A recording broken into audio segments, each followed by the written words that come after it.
ducked off low key, yeah, you know me. Kickin' with Tyree, hit it 3 like Kyrie.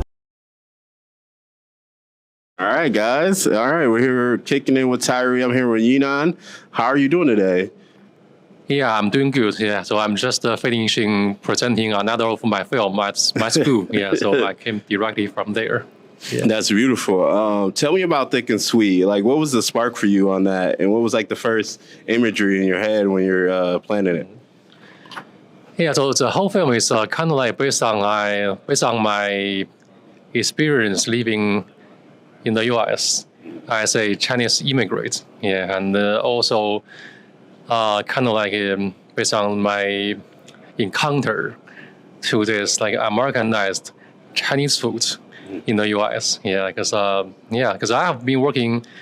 So I used to work for a Chinese restaurant for like 4 years as a delivery driver.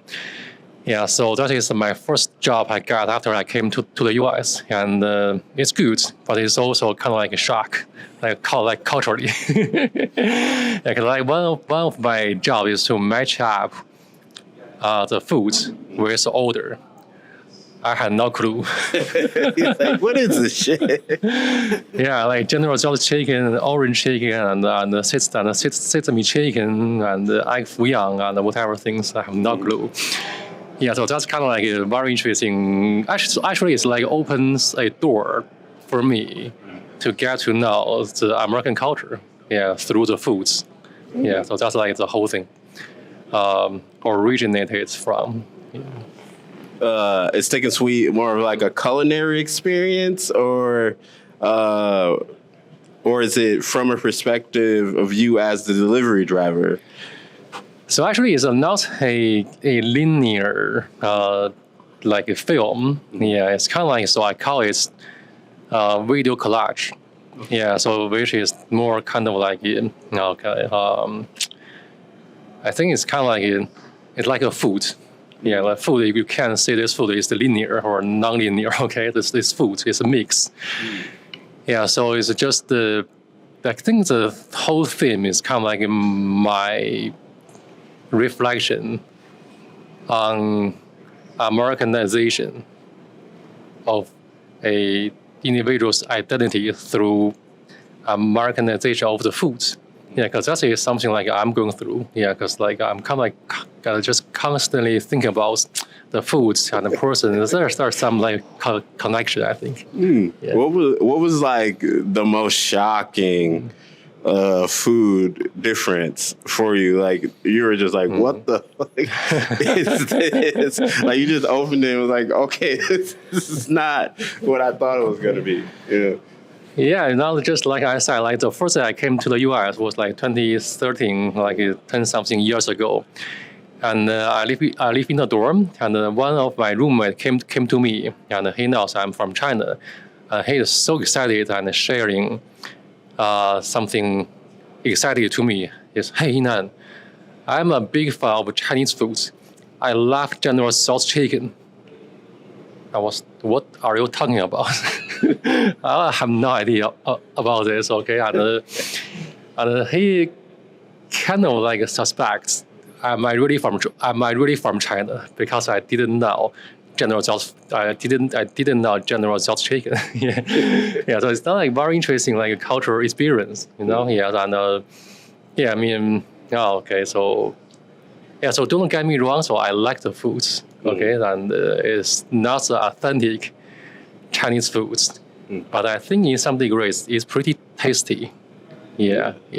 I won't lie. I'm a lover of General Tso's chicken. Yeah. I like sesame chicken, but it is I kind of get where you're going with the thick and sweet. You know, like because that is kind of how I would, describe the food. I know that you used to be a professor at UWM. A lecturer. Yeah. A lecturer? Yeah. How does it feel to now have your film premiere at Milwaukee Film Festival? Yeah, I feel it's good. Yeah, I feel like there are some kind of like very, very, very strong connection between film departments and the Milwaukee Film. I feel that it's kind of like coexist. Yeah, so the film departments cannot exist without Milwaukee Film, and the Milwaukee Film has to kind of like exist with the department because there is kind of like I don't know how to say this, like there is a whole ecosystem.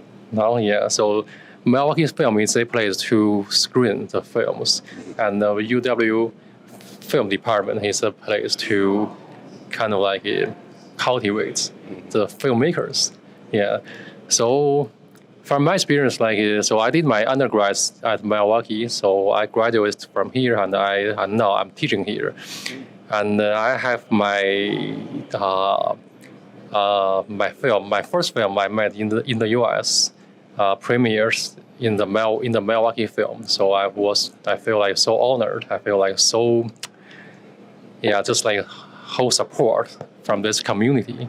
Yeah, that makes me feel so good. That makes me feel like okay. Even though I wasn't born here, I came here later, but that really makes me feel like it's my second home. You're a Milwaukeean, you know? You're a Milwaukeean. For you, coming here, you said your second home. How would you describe, the Cream City grind and like the way the passion people have here, the way we work, especially with creativity, I think it's amazing. Yeah, it's amazing because my film, it doesn't matter which film I'm making. I'm always collaborating with the artist and the different people from Milwaukee. Yeah, so I think the community here is not as large as like other cities, but the community here is very solid, like a little rock. Yeah, so people they support each other and people they help each other. Yeah, I think that is something that other city probably do not have. That's beautiful, man. That's how I would describe it as well, is that we're just one, it's a small, big city, and everybody knows everybody. I wouldn't say everybody knows everybody, but you know somebody who knows that person, or they know somebody who knows you. And it's just like one big circle. You might meet somebody at a whole different event that you knew like a couple years ago in your past, and then you start working together on a project. I've had that a million times where it's like, okay, me and Jolie have known each other since college 10 years ago. And now here we are, kind of doing this press thing. And we've done films in the past and worked on stuff. And it just all comes back around full circle. My last question for you is, what was the film that, made you believe in film,